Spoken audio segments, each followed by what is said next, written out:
This webinar takes place in the lead up to the Australian budget happening on the 11th of May, and that's why we chose the panelists that are speaking tonight on the subjects that they are covering, as it is a lead event to the budget. We can be sure that this budget will basically not provide sufficient funds for the needs of ordinary Australian people or the needs for the transition to a renewable energy for Australia to meet our need for zero emissions for climate change. It'll also not provide enough funding to meet the needs of Aboriginal people, the deaths in custody, and the and seriously addressing the injustices that Aboriginal people face in this country. Instead, there will be funding for an increasing budget for defence, for weaponry that is largely to meet the needs of the United States warfighting capabilities, unfortunately. We all know about the $270 billion that's been allocated to meet those needs into the next 8 years, I think now. So the webinar is very timely, and I'd like to welcome our two guest speakers, both of whom have volunteered their time and provided support for the inquiry that we are running into the costs and consequences of engaging in wars with the United States, really over the last 70 years, from Korea through to right now in Syria, Iraq, Afghanistan. We still have forces there fighting wars that were unjust and unwinnable as we now leave Afghanistan to its own fate. So I encourage you all to, if you haven't already, put a submission into the inquiry. Please go away from tonight's webinar and think about what part of our alliance with the United States that you have strong feelings about, that you'd like to share and have registered in a groundbreaking people's inquiry. This has never been done before, and it's an opportunity for us as Australians to register our thoughts and have it recorded for history, I might add. So firstly, I'd like to welcome Dr. Chad Satterlee. Chad is serving on the inquiry Economic Impacts. He is an independent political economist. He lives in Western Australia, and his main research interests concern the design of collective ownership. He has previously consulted for government and not-for-profit organisations on energy and labour relations issues. Welcome, Chad. How's it going, Annette? All right, do I begin? Okay. Yes, off you go, Chad. So I might just put the share screen thing so we can see the presentation I've got. All right, do we see the screen? Yes, it's good. Excellent. Okay, so yeah, I'm the economics panel head, and I hope that what I have to say tonight will be interesting and will stimulate everybody who's watching and their potential submissions for the inquiry. I've already received some very interesting contributions on the topic of economics, and hopefully this can provide some food for thought as you write your submissions. So here's a common problem that sort of motivates my talk. In the lead up to the October 2020 budget last year, there was a survey done among 14 of Australia's most eminent economists, and it asked them what their two most preferred programs would be in terms of effectiveness for stimulating the economy over the next 2 years. And the two options with the overwhelming clearest majorities were social housing and a permanent raise to JobKeeper. Now, of course, this didn't occur. In fact, there was nothing about social housing in the budget. And as we know, the coronavirus supplement reduced to $250 and then $150 a fortnight at the end of last month. And it was then eliminated, it was eliminated at the end of last month, which meant a $100 reduction in the base rate of the JobKeeper payment. So the opposite of what the economists wanted. And if you look on the right box, you'll see that defence spending in real terms on the previous year had grown by 9% last year for the year 2020-21. And as you all probably know, Australia has a bipartisan target to spend 2% of its total national income on the military, on defence. And since that amounted to about 2.19% as a share of the total national income, it's more than beat that target. Now, this was bemoaned by the political and policy classes. The Labor leader, Anthony Albanese, in his budget reply speech said, "So many economists have identified investing in social housing as the best way to provide immediate stimulus to the economy." And one of Australia's best orthodox economists, the Professor John Quiggin, said in an op-ed, "Considered as a policy of fiscal stimulus, the budget makes no sense. The government has already cut back the JobSeeker and JobKeeper programs, even though nearly all of the money paid out under these programs would have been spent by the recipients." So the question I really want to consider today is, how do we explain this discrepancy? And I want to explain it with a focus on spending on defence versus other budget areas, as well as spending within the defence portfolio. Now, the first part of that question is the easiest to answer.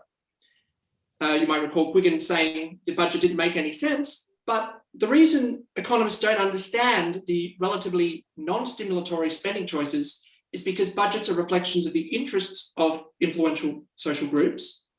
And economic stimulus or growth is not actually a politically effective concept because it is talking about the aggregate performance of an abstract system. Now, I've talked to a lot of sort of left-leaning groups about this, but most people are not moved by this. And they seem bewildered by this point, especially during the Rudd stimulus and all of that. But no politically successful group has as its motivating aim stimulus or growth maximization. It's too abstract. Now, to understand why economists are sort of confused by this, we have to think about how they think about the policy-making process. And here's a very rough view of how they do so. So everything inside that bubble that you see there is the real world. And in one corner, we have a thing called the economy. And in the other corner, we have a thing called government. And the economist stands above all of that, outside that with his textbook. And statistically, it is likely to be a he. Now, informed by the understanding of that textbook, what the economist actually sees is something resembling, I guess, a machine, or if you will, a system. And the system sort of has a set of laws of motion, which the economist believes he understands pretty well with the textbook. And the system has a specified function to produce stuff or wealth. Now, what usually happens is that something happens in the real world that doesn't correspond to what the textbook says. So errors crop up. And in a way, what's actually occurring in the world when these errors crop up can sometimes seem almost imaginary to the economist in the sense that the textbook is describing a superior state of affairs. So here's a four-step process of error correction. The economist knows the correct policy response is to maximize some idea of overall welfare. You could think about that idea as national income, economic growth, utility, something like that. We don't need to get too specific. The point is, the economist is concerned with the functioning of the system as a whole. Remember that thing I was talking about from before. So it's not just, for example, propping up some particular section or actors in the economy. The overall system is what he's interested in. Second, it's usually assumed that the government, presumably on the advice of the economist, maximizes overall welfare. The government then intervenes in the economy with the recommendations, and ideally, if everything goes right, then the interventions should more closely align what's happening in the real world with what's happening in the textbook. So a very good example of this was the mining tax from a few years back. Now in the textbook, super profits, as they were calling them then, are actually inefficient because they imply that firms are earning an economic return that is higher than the opportunity cost, that is the cost of the next alternative foregone, of the resources used in production for mining. And of course, the Australian mineral resources are owned by the state constitutionally. The Commonwealth, in the case of offshore mining areas in our system, hands pieces of paper to private companies saying they have a right to mine in Australia. And what the economist was saying to the government is that if it wants to, it can efficiently get more of the value of that rent for its owners. Why is that? Because as long as there is enough of a return, the miners will continue to mine here. And if they leave, well, they can't take the resources with them and somebody else will swoop in and get a return. And economists can try in all sorts of sophisticated ways. I think the economist Ross Garnaut has written a book on this to estimate what is enough of a return. And you can then tax that rent in a number of ways, maybe by net cash flows, where you carry forward losses at some interest rate, or you could just raise corporate income tax on miners like we sort of do in WA. Well, that's what the economists see as the policymaking process. Here's a more realistic model. What you see on screen is a wrestling ring. And everything inside that box, which includes the ring, is the real world. Now, typically what happens is you have different parties in the ring, in this case, competing for political power, and they come to the contest with a number of endowments, money, backing from all sorts of groups, and among their endowments are economists, which they will employ in the fight to advance their own interests. So just thinking back to the mining tax, this is really what the Rudd government at the time was saying. On the left, you can see we have a bunch of Australian CEOs. The Rudd government was saying, well, look, you're making too much money, and we're going to put a 40% tax on your super profits, right? So what did the mining industry say to that? Well, put your perspective in the shoes of these CEOs. What kind of a message would that be to tolerate that we can tax super profits of companies? So what did they do? Well, they spent around $22 million, I think it was, on an ad campaign saying if you tax mining, you destroy the country. And they got Rudd removed as PM. Okay, that's what it was about. It wasn't about, you know, the efficiency of rents and super profits, nothing like that. And since we're on the topic of workers' rights and mining, I couldn't help myself, but another great example of this was the miners' strike of 1984 in Britain. And what happened in that dispute? Well, the coal mines in those days were controlled by the National Coal Board, and the economists at the time on that side were arguing that the productivity of the mining pits was getting worse, because basically the more you dig up coal, it sort of gets more expensive as the pits are exhausted. And so they were running that sort of argument. Now, the union side had their own economists saying, well, hang on, if you throw all these people out of work, that's going to be a cost. And actually, we found after doing our calculations that the cost of putting all of these people out of work in terms of dole payments and so on would be more than if we kept them in these subsidized mines employed. And also the productivity argument on your side, on the other side, assumes that we're not giving subsidies when other countries give subsidies to their coal mining, which is why they claim that we're being uncompetitive. Now, again, was that about economics? No. Margaret Thatcher was on the record saying that the leader of the National Union of Mine Workers was a communist. He was an enemy, and that she called the union the enemies from within, and she tried to crush them. And the NUM, having previously toppled a Tory government a few elections ago, was trying to topple the government. So that's what it was about. It was about interests, about labour and capital. Nothing to do, again, with, you know, this sort of nitty-gritty stuff about productivity and pits. So why are we having a debate at all? Well, national defence is a collective good, or a public good, economists call it. That is, your being nationally defended does not reduce the amount of national defence coverage available to other citizens, even if you disagree with national defence policy. Okay? So that means that market prices are not going to accurately reflect the true value of defence. Otherwise, we wouldn't have a problem. Just think about, for example, shoes as a counterexample. When you're wearing your pair of shoes, I'm not, okay? And that means under ideal competitive market conditions, you're going to pay a price for the shoes that pretty well reflects what you're willing to pay for them, right? Given your preferences for the kind of shoe and the style and so on. Now, defence is clearly not like that.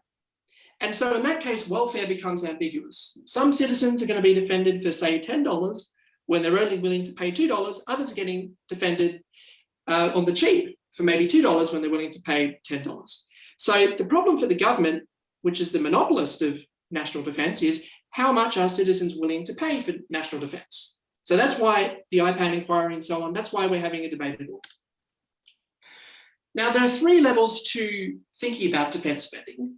One is a strategic level, that is, what or who are Australia's threats.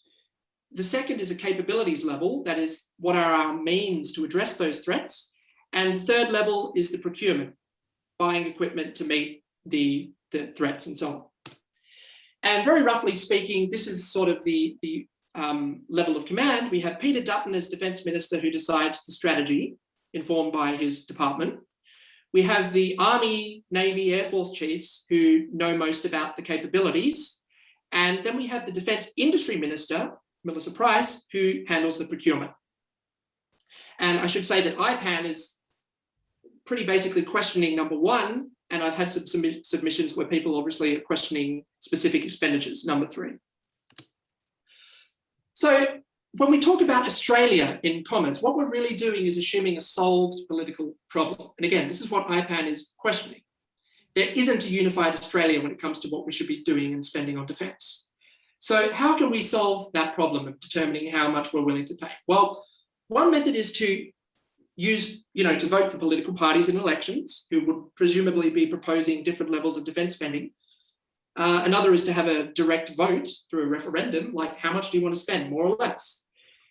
Now, the problem with that approach is it's very hard to imagine defence spending be determined in an election, partly because, of course, electoral programs are packed with all sorts of other policies, tax, education, health, and so on, and it's very hard to get a decisive indication of what people prefer in terms of one policy issue. That's a well-known problem.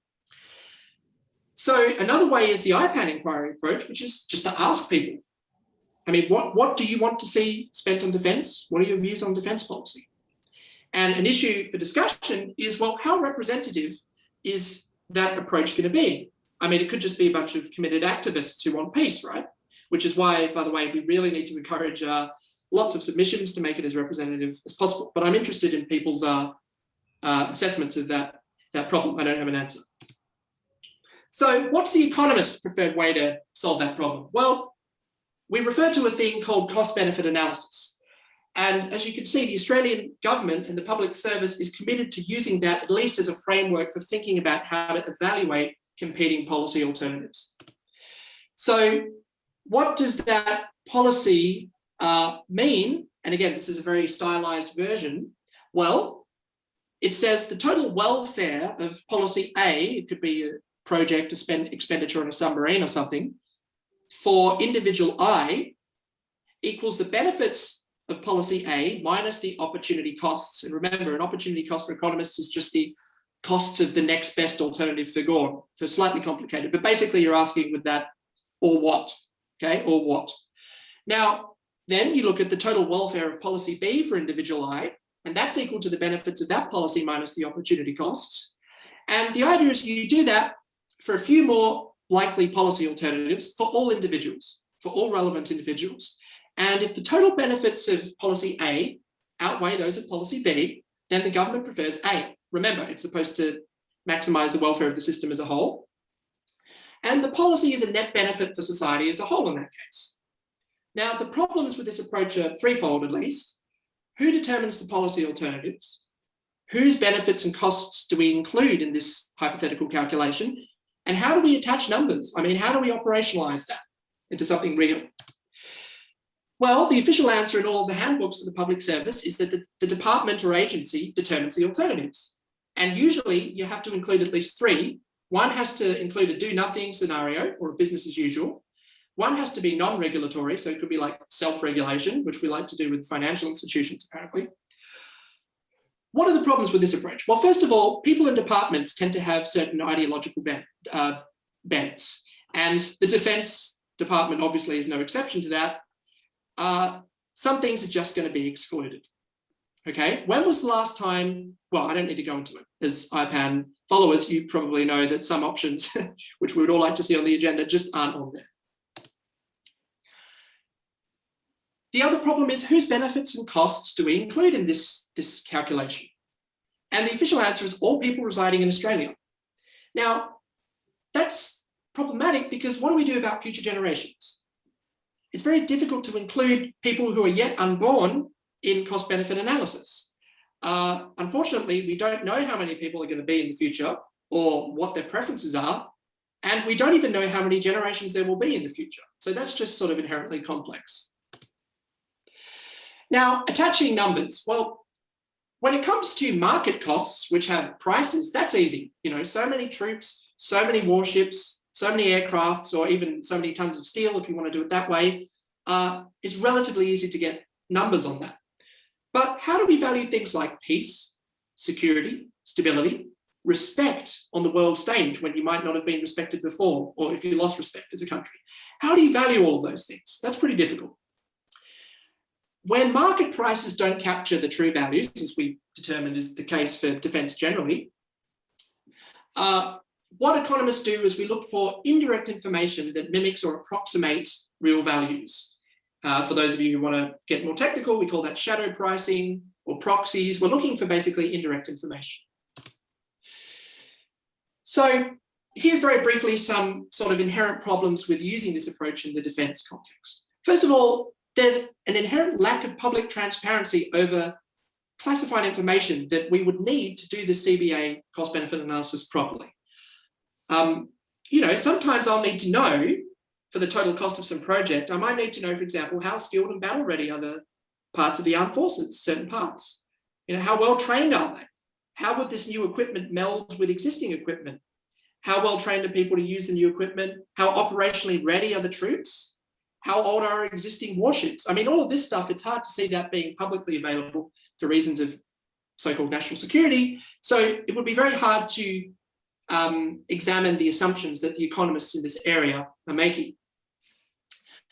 Government choices over defence spending both contribute to and are affected by strategic uncertainty. So it's just really uncertain what threats will be, right? Threats can occur many decades into the future. Identifying threats, it's all very, very hard to do. And by spending on defence procurement and so on, governments contribute to strategic uncertainty. Now, costs are uncertain and they may be incurred decades into the future, as I was saying. So there's lots of complicated statistical and engineering methods where basically we say, well, why don't we try and pretend to build this weapon system to work out how much it might cost and depreciate and so on. And there's all sorts of complicated ways that they can go about trying to estimate costs and cost distributions. And you're going to get lost in the details, so I'm not going to go into it. The big point is that it's easily prone to manipulation. I mean, if you're a political leader and you really want to make a defence purchase, you're going to choose the option that looks like it has a sort of a lower, cost to begin with, right? Than something that has a projection that says, well, it's going to cost heaps in the future. So it's just, and because it's so technocratic, it's very difficult to get accountability on this.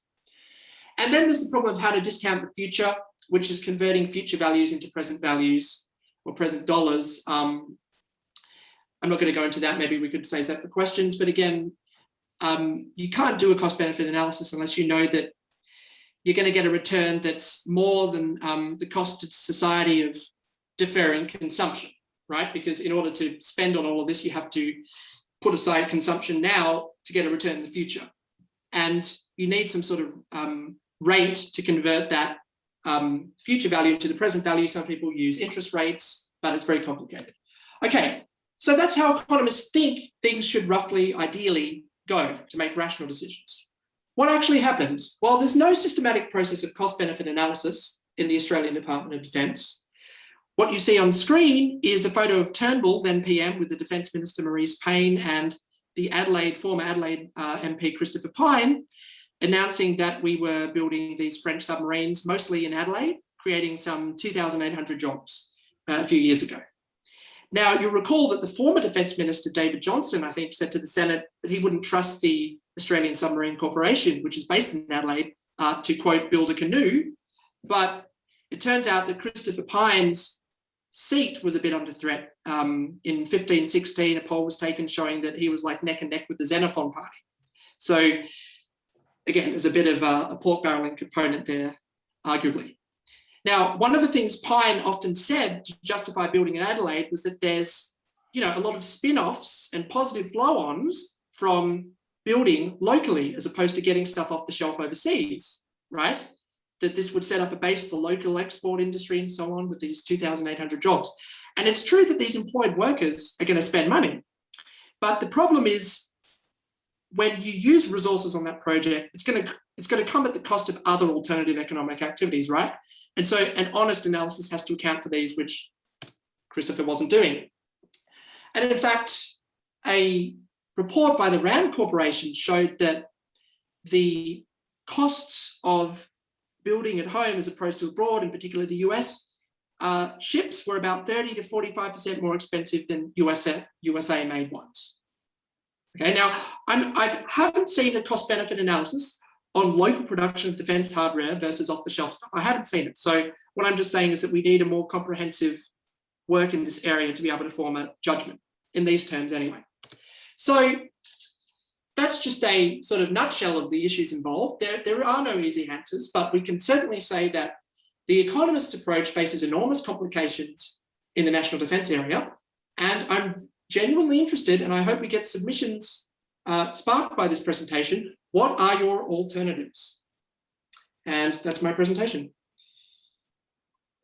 Well, thank you very much, Chad. You've certainly given us a head full of information there to process, and I too hope that it will lead to people asking questions, but also documenting through the inquiry your thoughts on alternatives, because it's a very important part of the inquiry to get people's ideas on an alternative way forward for our defence, and also in terms of the money that's being spent on military equipment unrelated largely to the defence of Australia. So I think that's the backdrop to it all. And yeah, cost benefit, we could talk about that too, the cost benefit to Australia of just falling into line with United States strategic policies, and just what sort of cost or benefit there is for us as Australians in that. So we'll now move on to Dr. Jeannie Ray, or Associate Professor Jeannie Ray. And Jeannie is a past president of the National Tertiary Education Union, which are affiliates of IPAN and have been incredibly supportive of the work that we're doing. So we've had good support throughout the branches in Australia from the NTEU. So Jeannie now is an associate professor, and she chairs courses in international community development and in planetary health at Victoria University, Melbourne, and has been a peace and labour activist all her life, which I'm sure she's very proud of, and as she should be. And she was, as I said, formerly president of the National Tertiary Education Union. Welcome, Jeannie. Thank you very much. And I want to begin by acknowledging I'm speaking today from Bunurong land of the Kulin Nations, and pay my respects to elders past and present, and to emerging leaders. I want to acknowledge and respect any Aboriginal and Torres Strait Islander people in this meeting. This land has never been ceded, and always was and always will be Aboriginal land. Now, today I'm not going to talk about economics and the consequences for workers and communities of spending money on defence and warmongering, because Chad has just addressed this in what I think I'll start to call, Chad, your theory of economists' confusion, which you put so well at the beginning. What I'm going to do instead is I'm going to talk about particular ongoing consequences of the slavish adherence to the US alliance for workers' rights and power. Now, I'll just see if I can get this up right. Can someone give me a nod to see if you tell me if you can see my screen? Thank you. Sort of a Q1 does in every class. Okay, so I'm starting here. I'm going to have a few frames for what I want to talk about. And here I'm calling upon history. It's very pleased to see Chad for taking lessons from history in the miners' strike. I was raised in a peace movement family, and I learned as a child that there are and were just and unjust wars, but that this saying attributed to Lenin, that at each end of a gun is a worker, still holds. In wars, workers are mobilised to fight, often against their preference or their will, and this is an old story and a current story.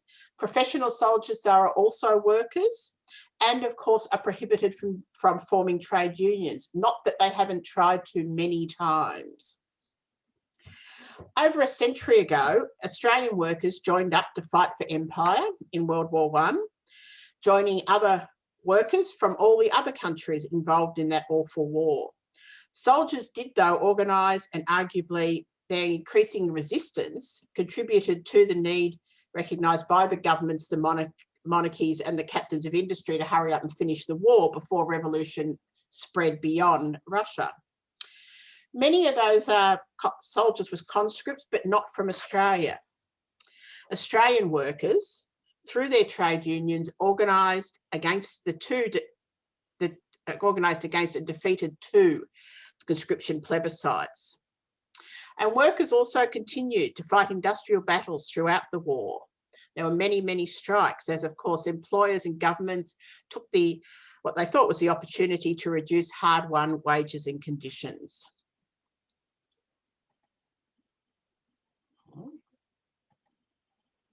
So I'm just seeing why I'm not moving on here. Yep. Okay. Not sure what's happened there. Oh, there we are. Okay, as many of you will also be familiar with this notion of swords into ploughshares. It's my second frame. It actually comes from the Christian Bible. Apparently the prophet Isaiah back in 600 BC, so a long time ago. Warmongering's been going on for a very long time. Urged people to beat their swords into ploughshares and learn war no more. And the graphic you see there is from the United Nations building in New York City. So there's a long history of workers resisting making the weapons of wars, striking, occupying factories, demanding their skills be used for peaceful purposes. So I thought I'd find you a couple of recent stances by workers at current big and powerful companies. So the first one here at Microsoft was when a couple of years ago, dozens of Microsoft employees signed a letter protesting the company's $480 million contract to supply the US Army with augmented reality headsets intended for use on the battlefields. Apparently, the headsets would place holographic images into the wearer's field of vision, which would be adapted to increase, I'm quoting, lethality, I'm not even sure if I'm pronouncing that right, by, quote, enhancing the ability to detect, decide and engage before the enemy. That's how the government described the project when they gave Microsoft the contract. The workers' letters said, "We are a global coalition of Microsoft workers and we refuse to create technology for warfare and oppression. We did not sign up to develop weapons and we demand a say in how our work is used," they went on to say. The second example is from Google. And a few years ago, thousands of Google employees, including dozens of senior engineers, signed a letter protesting the company's involvement in a Pentagon program that used artificial intelligence to interpret video imagery and so as to improve the targeting of drone strikes. In their letter, they said, "We believe that Google should not be in the business of war." They asked that Google pull out of Project Maven, a Pentagon pilot program, and announce a policy that will not ever build warfare technology. Now, as they were thinking about this being actually signed on, including again against your will, to develop the weapons of war. And another dimension, of course, very big to this in the United States, is that the site of weapons production is often prisons and immigration detention centres, with apparently the threat of solitary confinement if people refuse to participate. So now I'll take you to my third frame. Now, just looking at some of the friends and comrades on the screen, no doubt many of you have been following and applauding Amazon warehouse workers in the south of the United States who've been organising to unionise and negotiate for better pay and conditions in an appalling situation where not only do they have low hourly rates, a lack of benefits, they get fined for not meeting productivity targets, threatened with dismissal, and work in dangerous conditions. So as I said, I'm sure many of you followed this, and you probably also know that they did not succeed. Now you might be asking, okay, but they're not making weapons. So what's this got to do with war making and the US alliance and the focus of IPAN People's Inquiry? It is just really hard for workers to organise in the United States, and the labour movement has a proud and courageous history, which continues up till today. The often violent opposition to workers organising has included the historic practice that company hires thugs to beat up workers, supporters and families. It's only matched by the trenchant and unfortunately effective anti-union and anti-worker laws and rhetoric.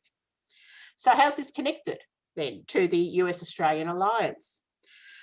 Well, my contention is that the influence and pressure of the US government on Australian governments to control our unions and workers is intense and consistent, and not to, of course, not to the benefit of Australian workers or the Australian community.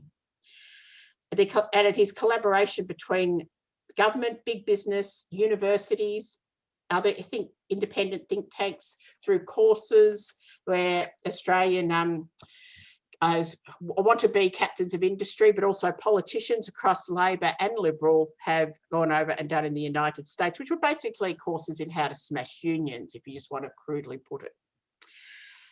At the visible end back here in Australia, we have CEOs and IR managers being employed for the specific purpose by the Australian arms companies to basically popularise US labour practices here. Australian governments have been berated for decades by US governments and corporations for being soft on unions, and they've responded by being hard on unions. It's no accident that when we organise against proposed new labour laws, we find our examples of how bad these laws would be by looking to the experience of US workers and communities. So the Amazon workers in Alabama were trying to organise in a state where right-to-work laws have existed for decades. The purpose of right-to-work laws is to make it really hard for unions to collect dues and recruit workers. By 2020, just under 11% of US workers were in unions, but in the South, where we're talking about here, it's even tougher. Found a stat that said in Tennessee, only 4.4% of workers belonged to a union by last year, down from 22% in 1964, which is still abysmal. Being in a unionised job, whether a member or not of a union in the US, does mean better wages and conditions and job security as in Australia. So it's a benefit to the worker, their family, their community. The steady rate of unionisation in the 20th century did close the income inequality gap in the United States and also did in this country. And it is exactly because of that that employers, government and big business fight unionists so hard. Recent research is even showing that unions may have also helped workers weather through the economic impact of the pandemic. In the US labour stats suggests that union members lost fewer jobs than non-union members last year. One Southern Union official commented, and I'll read this, I know we haven't got a lot of time, but I think it's worth listening to. There was a time in this country where if you went to work for a company and remained loyal and improved your skills and helped them to improve their bottom line, that you could depend at the end of it on receiving retiree healthcare and a pension. She added, but that social contract has been turned on its head in favour of the CEOs making enormous salaries and making sure that the shareholders are not taken care of. I just think we've reached a point where that's not sustainable. Sounds pretty familiar. So what we have seen in the US in the very recent period is focus on upping of action and also calling for labour law reform. During the presidential election, Joe Biden's platform included supporting measures to try and deter this type of union busting that was at play in Alabama. They included things like a persuader rule, it's called a persuader rule, which would require employers to be more thoroughly disclose their spending on anti-union consultants, i.e. thugs. The second is known as the Neutrality Rule, which would require federal contractors like Amazon to remain neutral during unionisation campaigns. This was the kind of federal law reform that backed Biden's pledge to be the most pro-union president that there's ever been. in the US. The Protect the Right to Organise Act, known as the PRO Act, went through actually the House of Reps through Congress on March the 19th, not March the 9th, just recently. But it doesn't look like it can get through the Senate, long, complicated ways that they do things over there. Now, Biden, though, could make an executive order, and this is what unions and progressive forces are busy arguing for at the moment. As well as adding penalties for companies that retaliate against workers who organise, the PRO Act would amend some of the country's decades-old laws to give workers more power during disputes at work and grant some hundreds of thousands of workers collective bargaining rights that they don't have. It would weaken the right to work laws, which are across 27 states, which, and again, to quote, allow employees to forego participating in and paying dues to unions. This is, for those familiar with US labour history, the 1947 Taft-Hartley Act. In Australia, we know this concept as closed shop or no ticket, no start, and I'll come back to this. The laws are prohibitive enough on unions organised, but also are thrashed ideologically, hammering individual freedom notions against being forced into collective organisations, meaning unions. That's couched in a rhetoric of freedom. Right to work states are called free states. Always the right to work has been called the right to starve.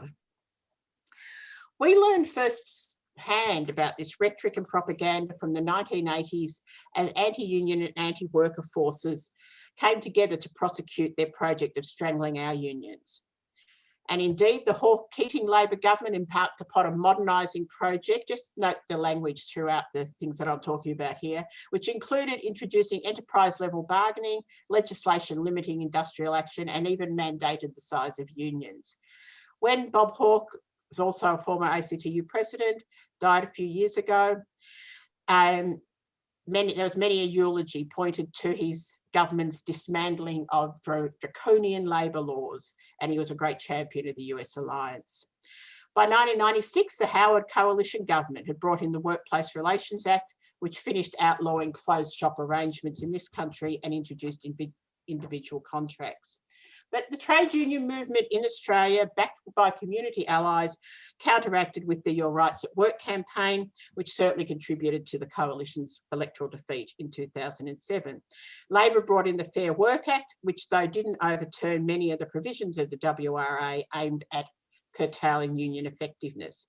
In the recent period, we continue to struggle over the rights discourse, with the current stream of coalition governments continuously trying to get through new draconian labour laws. They're highly interventionist. The demands upon unions which are independent, non-government funded organisations, to report on our finances, our organisational accountability, well beyond that expected of companies. Absurd levels of things like requiring lists of delegates attending workplace health and safety training, all couched in a rhetoric that unions are hiding something. Some of you will remember the Trade Union Royal Commission of just a few years ago, which cost a fortune in taxpayers' money and union members' fees of those unions directly involved. Allegations of corruption, though, were alleged at the whole trade union movement. There were clearly amongst some unions involved in that some bad practices, and yes, in the movement we should have dealt with those. That's another discussion for another day. But the coalition and their cronies happily went about implementing the recommendation, and their greatest victory really was, though, in undermining public trust and confidence in unions and union leaders. My point here is about how Australian governments had followed the US union buster playbook in the interests of profit and power.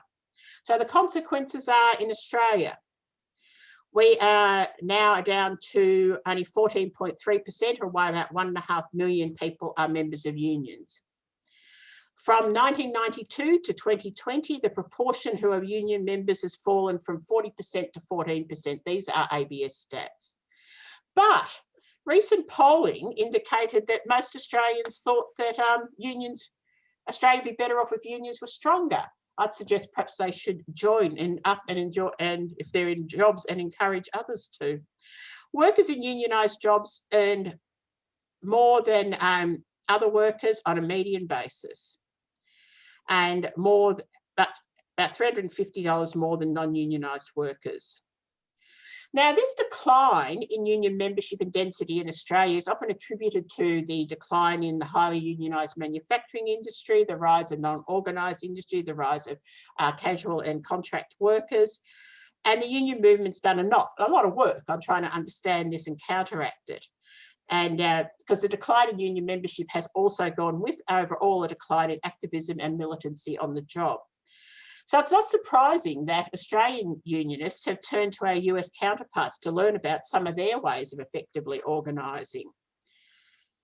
Not surprising because we have so much more in common with because of the repressive labour laws that have been imported, and not just labour laws, but attitudes and ways of thinking that have been imported to Australia, the virulent and effective anti-union campaigning by our opponents. What we don't acknowledge enough in the labour movement is how effective the anti-union campaign of neoliberal politicians, their allies in the think tanks, in the universities, in industry, have been to create anti-union, anti-worker, anti-people culture. How many kids today are told by their parents when they get their first job, join your union, they'll look after you. What's more, join the shop committee, get active. Not so many kids because there aren't so many parents who are in unions. Now, to finish, I'll just going to quickly tell you about an example of the US alliance directly interfering with workers' rights as experienced by my union in the National Tertiary Education Union. I could get, this is really boring if I went to lots of details, but just to tell you the guts of it. The Defence Trade Controls Act was, for 2012, was established to control the export of defence and strategic goods and technologies that were listed in Defence and Strategic Goods list. Now, basically though, the point I want to make is that this act was to implement obligations under the Australia-US Defence Trade Cooperation Treaty. And the US Congress had imposed conditions for ratification, for them ratifying this treaty on the basis of Australian legislation over the intangible transfer and brokering of these goods, technologies and services. Now, as I said, I'm not going to go into it in detail, but the NTEU soon identified that this had implications for academic freedom of academic researchers and the autonomy of universities. They had an example, it ignored that the universities have rigorous ethics and research approval processes. And indeed, the idea was that someone in DFAT would from now on approve research in these areas. We also realised it soon had included heavy criminal sanctions too, and scientists could be unknowingly breaking these laws and facing prosecution. A Senate committee described the bill as a complex and flawed piece of legislation that shouldn't be rushed through Parliament. Even some coalition members of the committee originally put in dissenting reports. The bill was, though, rushed through Parliament. Lots of alliance building, lobbying, doing all the things and ways that we organise in unions. The Act was amended, it improved, but it still left the Defence Minister with the ability to tap on the shoulder to prohibit publication and so on. So the union continues to monitor this, it still operates. It can hamstrung research innovation and indeed can put the liberty and the jobs of Australian scientists in danger. And the union, of course, continues to run information campaigns, respond to members, follow up cases, of course, all the reasons why we need our unions. But my point in raising this is that there is, this will be one amongst many. I'm telling you about this one because unless you're in the science or tertiary education, you probably won't know about it. And so I'm sure if we even went around this room, people would be able to tell you some more about the ways that the US alliance and the parts of the US alliance have such an impact upon what we do and how we do it, indeed upon the thing that I was talking about before. They're so fond of freedom in the rhetoric, the anti-union rhetoric. Well, this is direct attacks on freedom. So to finish up there, because I know I've run out of time, international solidarity. Australian unions have supported workers and communities here and overseas for peace and justice and against colonisation and for independence. Unions have actively opposed the US and Australian governments in support of Australian government's actions in support of the US alliance from Vietnam through to Iraq and to the present day, as was said earlier. And of course, this is another reason why the US and their Australian lackeys seek to destroy an effective trade union movement. There are many ways to examine the impact of the US alliance on workers and communities: economic impacts, political impacts, cultural impacts. But in conclusion, the only US alliance that I support is one between US and Australian workers and their communities for positive peace and progressive social change. That is a protest action or a strike action of one of our counterpart unions, the City University of New York Professional and Allied Staff Association. Thank you. Thanks very much, Jeannie. Okay, well, we've got about, well, we can go for another 20 minutes or so, I suppose, if that's, if people can make that time. Now, I've got a couple of questions. First of all, Jeannie, I'd like to ask you a question about today's events, where the Foreign Minister has announced the curtailing of the contract that Victoria undertook as part of the Belt and Road Initiative. Just what sort of impact you think that will have on the number of jobs that might have come out of that project? And also, just do you know anything more about the lesser known arrangements or contracts that were made with Syria and Iran? And now it strikes me that China, Syria and Iran, those three countries definitely are not friends or are identified as enemies of the United States. And is our decision independent, or is it yet again an indication of control from beyond our shores? I'm not knowledgeable about the details of those contracts and the impacts that it might have, because they're also only sort of getting part of they haven't got very far, and so what the implications would be.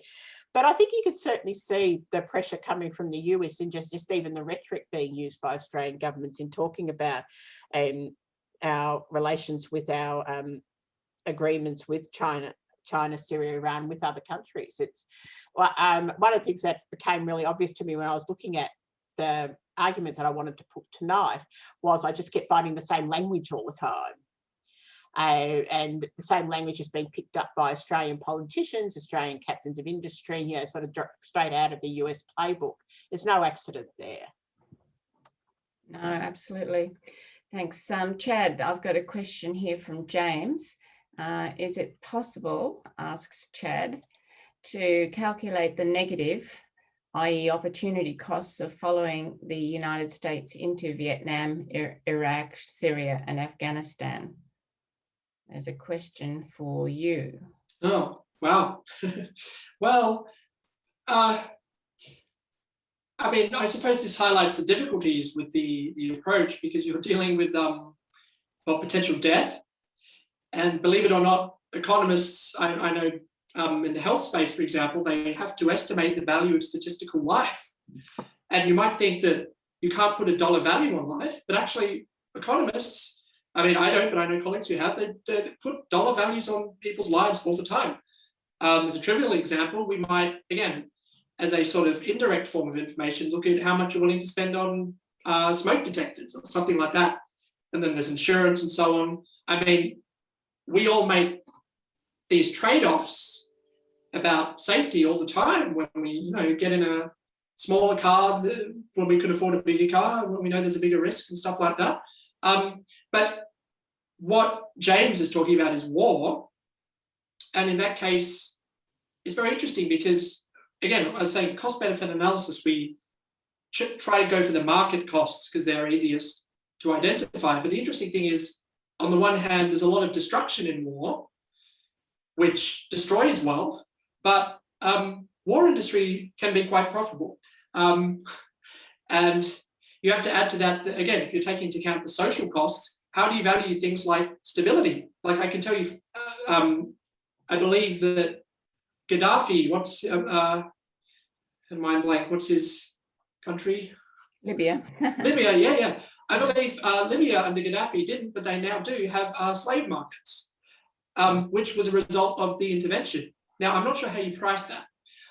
So I just think it's, again, there's a lot of uncertainty and unpredictable outcomes, which I think this kind of calculus isn't necessarily very good at doing. I mean, I think it's ultimately a political decision. As I said, like when a country chooses to go, for example, to Iraq, it's probably for something like oil and access to resources more than it's about a, nuanced economic calculus about cost and benefits. So that's my inkling.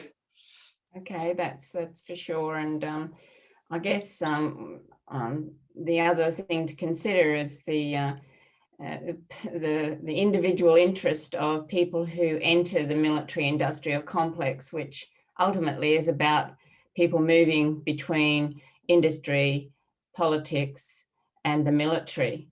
And we've seen, most of us will have be aware of the Michael West website. He has on that a revolving doors, research. And today we know that people move in and out of politics and into the weapons industries. People like Brendan Nelson, who headed up the Australian War Memorial, who now works for I think it's BAE he's working for, but that's just one example of many. Christopher Pine, who's working for EY, a lobbyist for defence corporations. So there's big individual selfish interests for a lot of the people that are part of this revolving doors. Now I've got another question here, which could be for either Jeannie or Chad. How could some of the major weapons manufacturing industries be transitioned to socially useful manufacturing? For example, could the shipyards in Adelaide be modified to this end? Chad, do you want to go first? Well, the short answer is that they could. I'm not sure how. It really depends on what you are looking to do. But as I was saying at the beginning, cost-benefit analysis, at least in the official Commonwealth public service guidelines, they say that the list of options available is set by your agency or your department. So there's usually a very small set, and again, this is a part of the problem. Where's the stopping point? Who decides what options you could include? I mean, there are many, many things that we can do with our finite, scarce economic resources, right? And certainly in a department like Defence, well, first of all, it's not the department, right? They're not going to be thinking about childcare or stuff like that. That would have to be set at a higher level of government and the governing party of the day in terms of what their priority is. There's no reason we can't mobilise resources towards any number of socially useful projects. But within Defence itself, the list of things that you're allowed to do would be very small. And my suspicion is, my contact with people in the public service, I know people quite high up who are like involved in the wage subsidy design, for example, and I know what I do about Defence through more general conversations about who they interact with. But my impression is, frankly, that when it comes to Defence, a lot of it is copying what other countries are doing. I know that the US has much more sophisticated databases and information sets about how they go about procuring things. We're sort of more off the shelf because we buy from them a lot and stuff like that. We tend to follow more than we, so I think that's part of the reason why we don't have this culture of cost-benefit analysis in Defence that other more advanced countries do. But I don't think under present arrangements that you're going to get this sort of re-gearing of industry towards something less destructive than Defence. It would have to be led at a higher political level, I think. So, would you like to comment on that?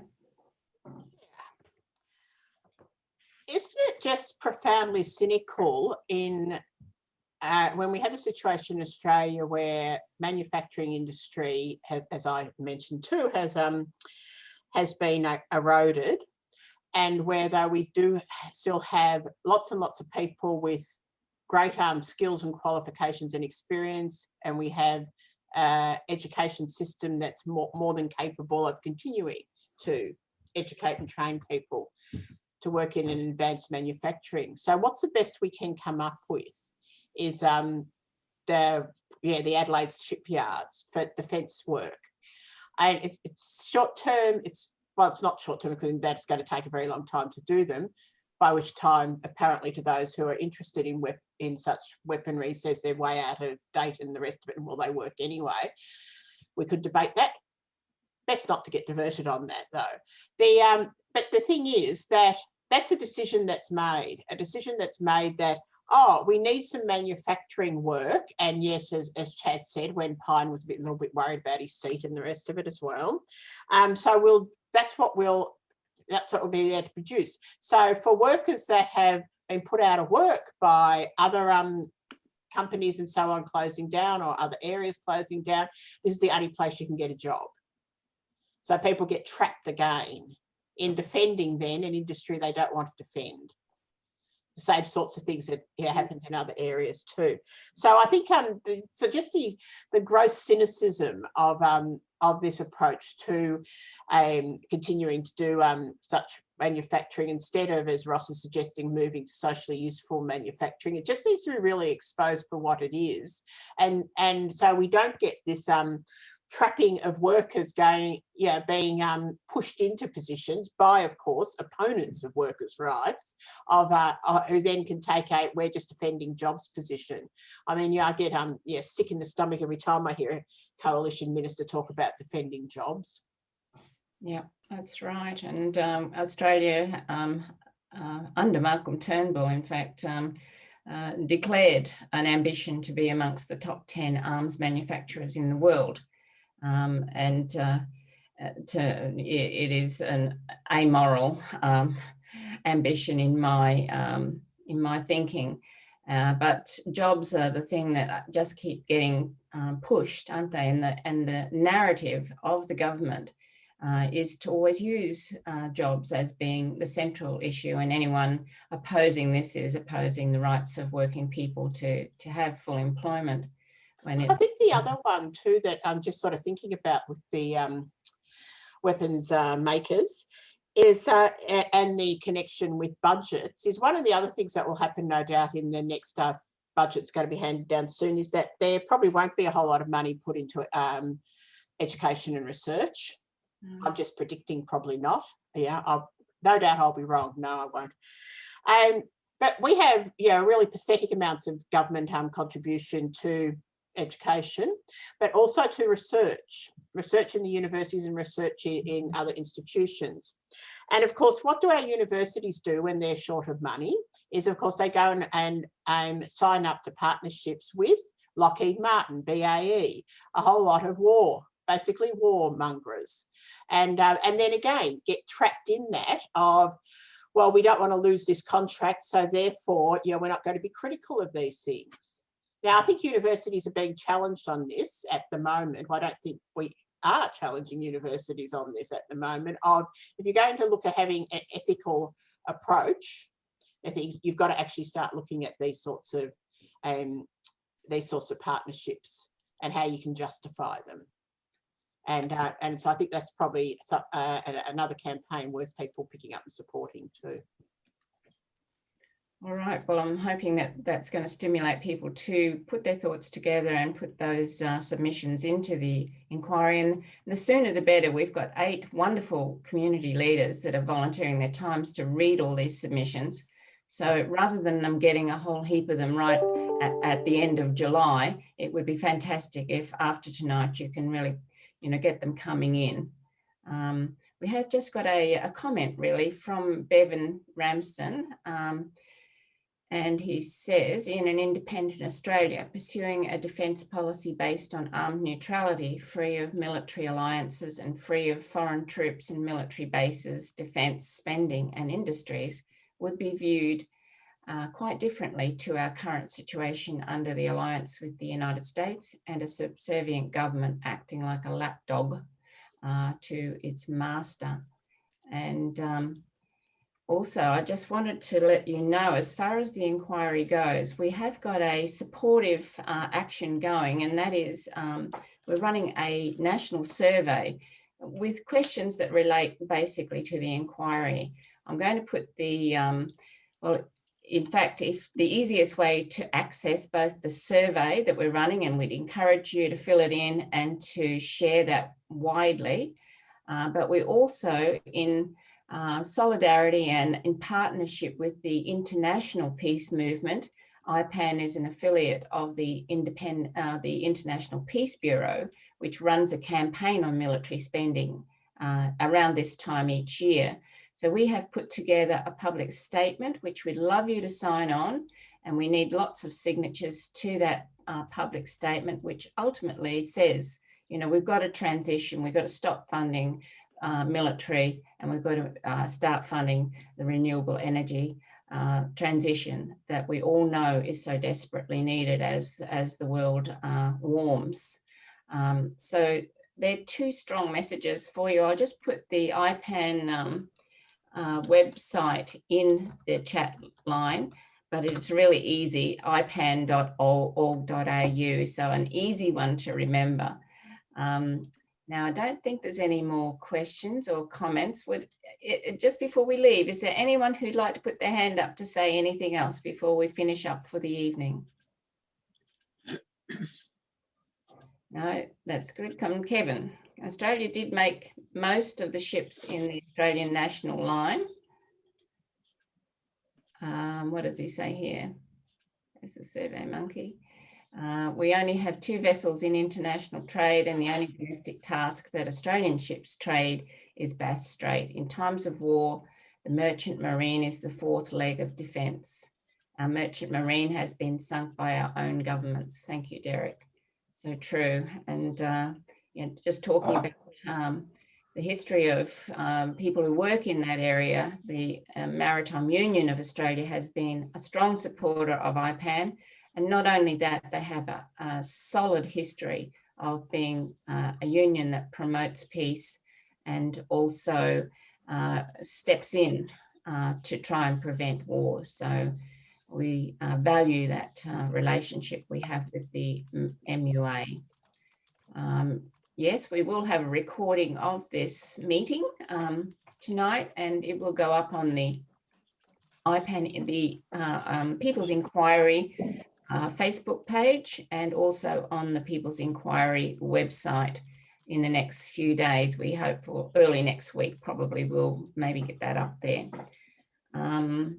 So we are, as Ross says, we are recording tonight's webinar, and available on the IPAN YouTube page as well. So a big thank you to Jeannie and to Chad for making the time tonight and to put the work into preparing your talks. Thank you very much.